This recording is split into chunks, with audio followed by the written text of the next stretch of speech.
Gamers, Game with Melko here, bringing you another deck spotlight.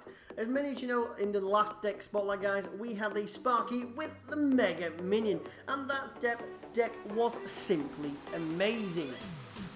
So I was using a deck before that, and this is the deck that I was using. Very similar, with just one card difference. Instead of the Mega Minion, we was using the Goblin Barrel. So guys, do me a big favour before we go forward, smash that like button. Let's see if we can get 40 likes on this video. While we're at it, guys, if you've not already done so as well, smash that subscribe button as well. So let's have a look at the deck that we was using before the Sparky Minion one. We had the Giant, we had the Prince, we had the Witch, we had the Elixir Collector, we had the Sparky himself, we had the Goblin Barrel, the Zap Spell, and the Ice Spirit. So, as you can see, guys, we had our fair share of victories with this deck. Sorry guys, this is obviously the Sparky Minion one. And before that, obviously, it's the Sparky Goblin Barrel. Now, don't get me wrong, we do have our fair share of defeats in there, guys, but we had far more victories with it. And it was a very fun deck, especially while I was learning how to actually use the Sparky as well. So we're going to kick it off, guys, with a couple of matches and see how we actually got on. Now, the first one here was against an opponent who obviously did have the Mega Minion and the Balloon in his deck. So this was an interesting one to play. Obviously, it was a very close 2-1 victory. So let's have a look how we was able to win. So as you can see, guys, we didn't have the Elixir Collector, so because of that, we're not able to start off with it. But it does mean that we are able to start off with a push. So as always, guys, wish your opponent good luck. Now, as you can see, we're waiting for our Elixir to build up. And as it builds up, as soon as we hit 10, we want to see what our opponent does. And as it's put down one side, we're going to go down the opposite side with our Sparky. We're going to completely ignore his troops here. Unfortunately, we are going to take a significant amount of damage, but that's just one of the things that we're going to have to do. So we drop down our Giant just as our opponent drops down the Bomb Tower. But on the opposite side of the field, we then decide to drop the Prince. As you can see, he goes straight in and he starts to do some work on that tower, while our opponent drops his Valkyrie and his Mega Minion on the opposite side. So we do get both towers down to some HP, getting one down to 1485 and the other down to 1862. Unfortunately, our opponent is coming at us with the Valkyrie, the Mega Minion, and now the Musketeer. So we drop down our Witch to counter that.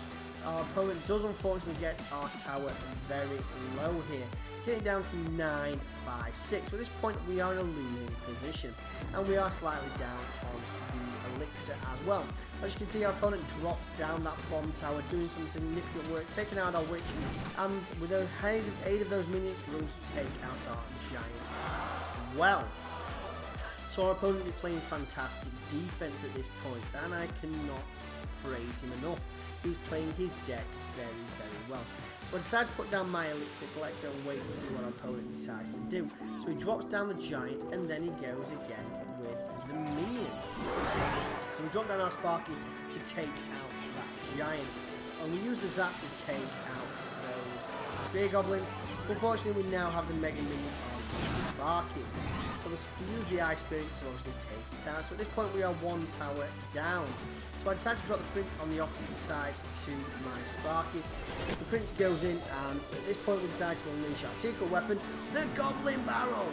Now they are able to take off a couple hundred HP off that tower, but not quite enough at this point. So we then decide to drop down our Giant to push down this right-hand side, just to see what our opponent's going to do. We drop down the Sparky behind the Giant. Most our opponent then decides to drop his Giant and Balloon. So we drop down our Witch at this point. We then decide to zap that that Balloon. And as our Giant goes in, we send in our Goblins to start doing work on that tower. With dying seconds going, they are able to take out that tower. And now we're continuing our push. We drop our Prince down the far side to take on that tower as well. A few short hits there. Just before overtime, we take out that tower. In goes the Goblin Barrel, just a bit late, but it's too late for our opponent. We are going to win a solid 2-1 victory. So that was a very fun one to play. So we're just going to look at one more here, guys, because I'm a bit short on time tonight, I'm afraid. That's just one of those things, and it's going to be a 3-0 victory against an opponent with a Sparky as well. So let's see how we was able to play this one. So like you see, our opponent is level 10 as well. Of course, we don't have the Sparky in our deck, but we do have the elixir collector and the giant.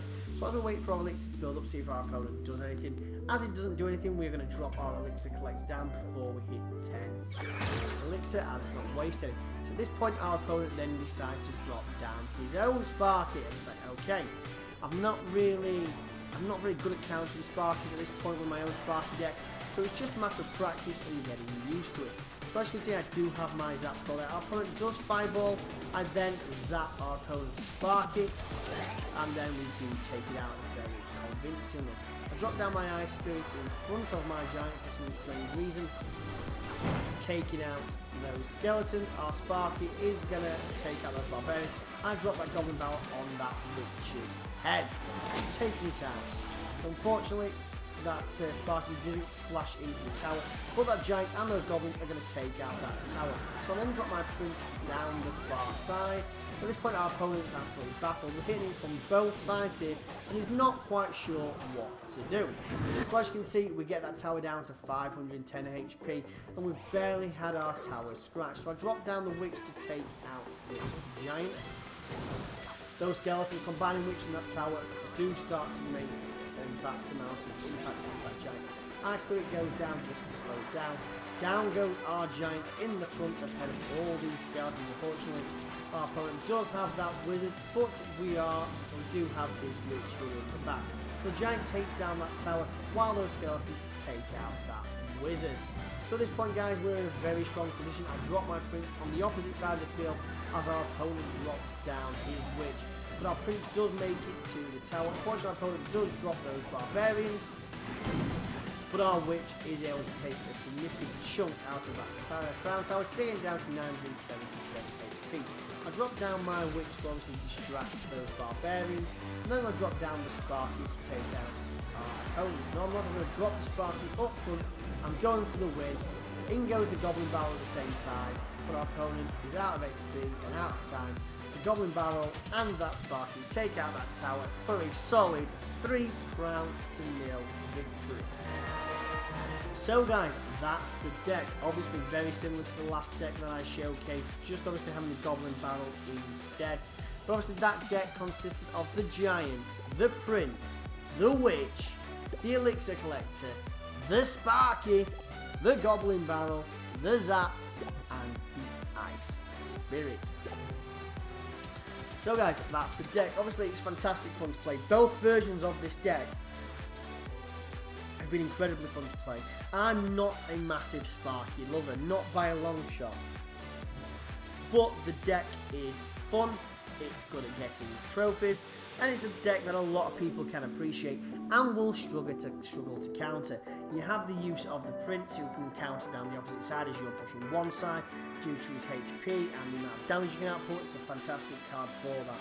The Goblin Barrel with this deck is the surprise, being able to hit and get troops where you need them at a very short notice, unlike the other version of this deck that I was obviously using in the Mega Minion. So guys, that's it from me. If you like what you see, comment below, let me know. If you've not subscribed, do me a big favour and hit that subscribe button, and I'll see you gamers next time. Take care.